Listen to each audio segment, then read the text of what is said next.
Malas dan susah bayar hutang. Coba dengar ceramah ini. Ayat yang paling panjang dalam Al-Quran, surat Al-Baqarah 282. Satu lembar. Bukan tentang puasa, bukan tentang sholat, bukan tentang baca Quran, bukan tentang zikir, tapi ayat yang paling panjang tentang bayar hutang. Sholatnya banyak, puasanya banyak, zikirnya banyak, baca Qurannya khatam, tapi kalau bayar utang tak dibayar, di akhirat kau akan cari dia. Oleh sebab itu ada orang mati syahid. Oh, mati syahid. Orang mati syahid tidak merasakan sakratul maut. Orang mati syahid tidak merasakan azab kubur. Orang mati syahid tidak merasakan hisab. Orang mati syahid langsung masuk surga. Ilat lain kecuali hutang. Makanya kalau ada orang menagih hutang, itu dia bukan pelit, dia sedang menyelamatkan saudaranya dari makan haram.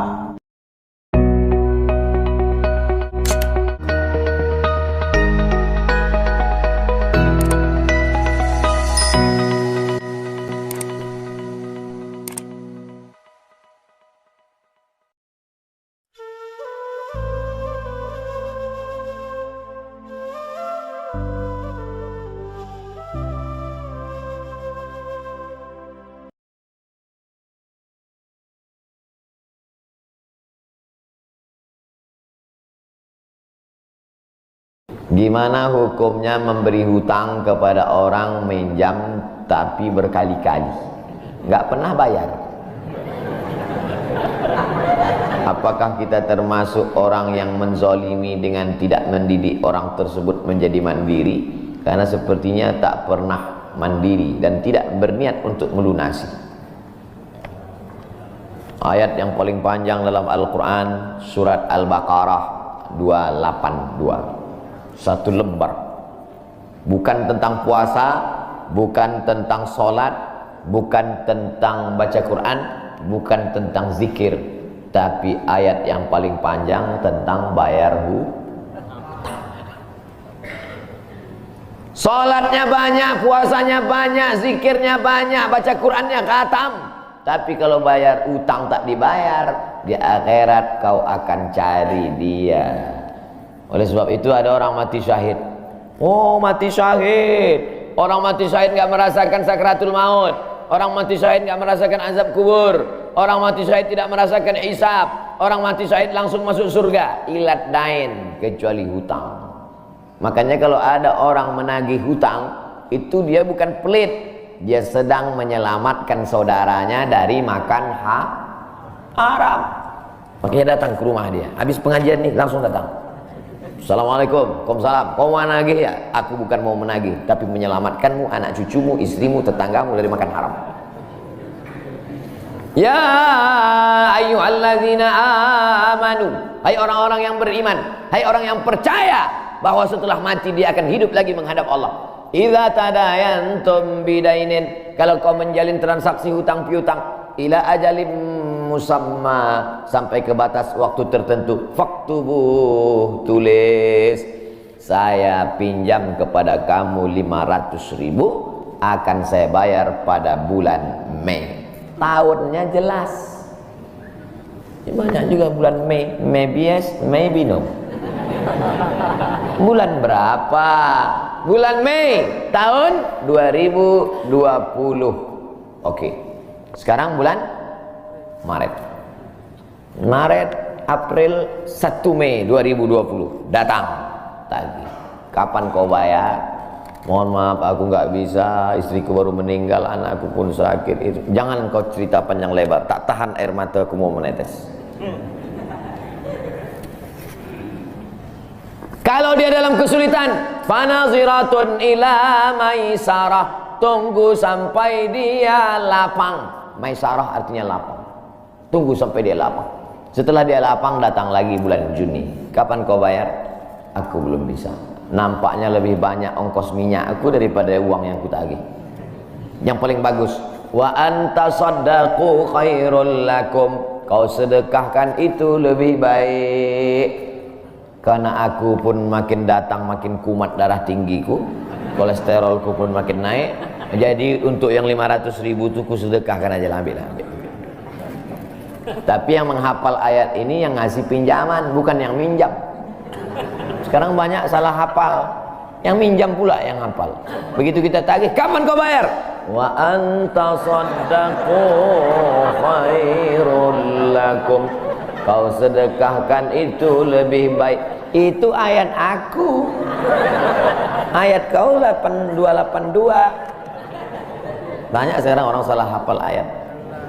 Jadi dalam Islam hutang piutang adalah ajaran tolong menolong tertulis dalam Quran. Namanya fikih muamalah. Ada fikih ibadah, sholat, zakat, puasa. Ada fikih jihad, jihad fisabilillah. Ada namanya fikih muamalat. Hutang piutang, gadai menggadai, pinjam meminjam, murabahah, mudharabah, bagi hasil. Maka hutang piutang ini cara tolong menolong. Jangan sampai dihilangkan. Tapi kalau tidak mendidik, maka Islam bukan agama yang memanjakan orang. Ada anak yang kurang ajar kepada orang tuanya. Bagaimana caranya berbakti kepada orang tua yang telah wafat? Apakah anak ini masih dapat ampunan Allah Subhanahu wa taala? Datanglah seorang bapak mengadu kepada Umar bin Khattab. Assalamualaikum Khalifah Amirul Mukminin Umar bin Khattab. Waalaikumsalam. Ini anak saya kurang ajar, tolong dihajar dulu. Kata Umar bin Khattab orangnya bijaksana. Dia tidak mau main pukul, dia tanya dulu, kenapa kau kurang ajar pada bapakmu? Hai Umar bin Khattab, kata anaknya, ya. Apakah seorang anak itu punya hak terhadap bapaknya? Ya. Apa hak anak? Mencarikan ibunya yang solihah, memberikan nama yang baik, memberikan makanan yang halal. Itu hak anak. Kata anaknya, ibuku tidak baik, makanku tidak halal, namaku pun tak baik. Apa kata Nabi kepada bapaknya? Apa kata Umar kepada bapaknya? Laqad aqaqtahu qabla an ya'aqqa alaik. Sebelum anakmu durhaka kepadamu, kau sudah durhaka duluan kepada anakmu. Jadi kalau begitu, ada anak durhaka, ada bapak durhaka. Ini jangan sampai anak bapak tahu. Nanti dia pulang, anak durhaka kok. Dia senyum, kau bapak durhaka. Ibunya tak baik, namanya tak baik, makannya tak baik. Kasih dia nama yang baik, kasih dia makan yang halal. Kadang-kadang kenapa otaknya tak lurus? Karena makannya tak halal. Dikasih dia makan riswah, makan sogok, makan haram. Kenapa kau kasih makan haram? Gimana lah Pak Ustadz, yang haramnya aja pun payah. Astagfirullah. Allah sediakan alam semesta begitu banyak yang halal. Kenapa kau kasih dia makan haram? Jangan pernah kasih anak makan haram. Pesan kakek saya, datuk saya, kalau bahasa kampungnya grandfather. Cucuku 40 orang, yang satu ini jangan sekolah umum. Maksudnya saya tak dikasih sekolah umum, maka saya tak pernah sekolah umum. Sekolah ibtidaiyah, sanawiyah, aliyah, al-azhar, Maroko, Sudan. Tak pernah sekolah umum. Cucuku yang ini jangan sekolah umum, jangan kasih makan haram, nanti otaknya gelap. Cucuku yang ini jangan kalian kasih makan haram, nanti otaknya gelap. Pesan itu disampaikan almarhumah mak saya ke saya. Kau pun nanti anak kau jangan kau kasih makan haram, nanti otaknya gelap. Kalau sudah otak gelap, tak bisa membedakan mana tiang, mana orang, sifatnya kembali gitu. Nah, jangan sampai anak kita durhaka gara-gara kita bapak yang durhaka. Kalau anak sudah durhaka, meninggal orang tuanya, setelah itu dia bertobat, bagaimana cara minta ampunnya? Maka dia bersedekah. Mana dalilnya? Seorang sahabat datang menjumpai Nabi. Ummi matat. Ibu saya sudah meninggal. Apa atasaddaqu anha? Kalau saya bersedekah, apakah pahalanya sampai kepada almarhumah ibu saya? Kata Nabi, tasaddaq, bersedekahlah. Sedekahmu sampai. Maka wahai anak-anak durhaka yang sudah mati ibu dan bapakmu, maka datang kau habis pengajian ini langsung ke tempat anak yatim, panti jompo, sekolah-sekolah, pondok pesantren. Tanya Pak Kiai, Pak Kiai, apa yang kurang di pesantren ini? WC. Karena pesantren santrinya 1000, WC-nya 2. Bayangkan panjang antriannya. Berapa yang keluar dalam celana? Saya bangunkan WC, pahalanya mengalir untuk almarhumah, maka pagi, petang, siang, malam mengalir pahalanya. Sedekah. Ayu sedekah tu afdal. Apa sedekah yang paling afdal? Saqiyul ma, memberi air minum. Sedekah yang paling afdal kasih air minum. Saya ceramah di Banjarmasin, di depan rumah seorang pejabat. Itu ada kulkas tapi nggak sampai beku, freezer. Setiap dipencet keluar air dingin. Gelasnya dikasih pakai rantai besi, takut dilarikan tukang ambil aluminium. Buat wakaf untuk almarhumah. Nah, itu bagus kan. Saya ceramah di Malaysia, di pintu masjid itu ada kotak box. Kalau kita ambil 1 botol, keluar botol baru. Ambil 1 botol, keluar botol baru. Wakaf untuk, itu bagus, sedekah. Jangan sedekah teh botol, nanti dia kena diabetes. Air putih, ini bagus, mengalir. Sedekah sumur bor, pergi ke masjid, putar keran nggak ada air, tanya pengurus masjid, Pak pengurus, ya mana sumur bor? Nggak ada, saya buatkan. Langsung bunyi. Itu berarti cash itu. Begitu cara berbakti pada orang tua dengan sedekah. Tapi Pak Ustadz, saya jangankan sedekah makan, saya pun Senin Kamis Pak Ustadz doa, Allahumma fir lahu warhamhu wa'afihi wa'fu anhu. Bangun tengah malam, Rabbi firli wali walidayya warhamhuma kama rabbayani shaghira. Apa itu bid'ah? Bid'ah membuat sesuatu yang tidak dibuat oleh Nabi Muhammad SAW.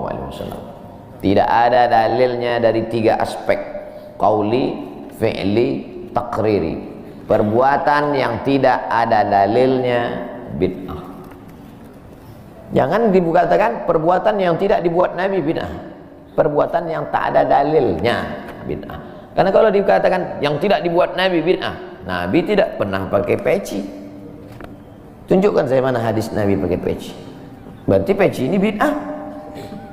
Nabi mimbarnya tangganya dari depan. Ini masjid tangganya dari belakang. Berarti mimbar ini bid'ah.